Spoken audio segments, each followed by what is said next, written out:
What is the cause of all of this? Why, of course, it's an earthquake. Dun dun dun! Stuffed inside the Earth's crust. Stuffed crust. Inside the Earth's crust are plates. Of course, I'm not talking about these kind of plates. I'm talking about plate tectonics.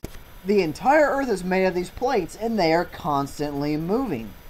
When two of these plates come together, it's called a fault, or a fault line. If you live directly over a fault...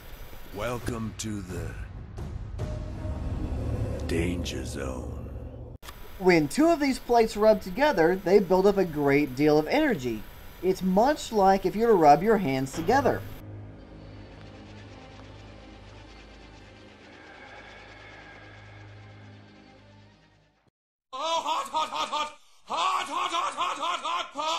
When the energy is released, it moves in waves, much like a slinky.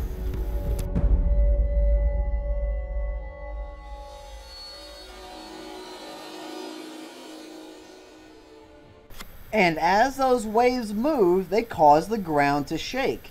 This is what causes an earthquake. The spot where an earthquake starts is called the focus, or the hypocenter.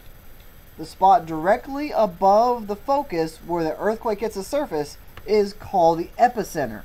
So how do we measure earthquakes? We measure earthquakes on two different scales. The first is called the Mercalli scale. It measures how much damage is done by the earthquake. A 1 on the Mercalli scale is basically nothing.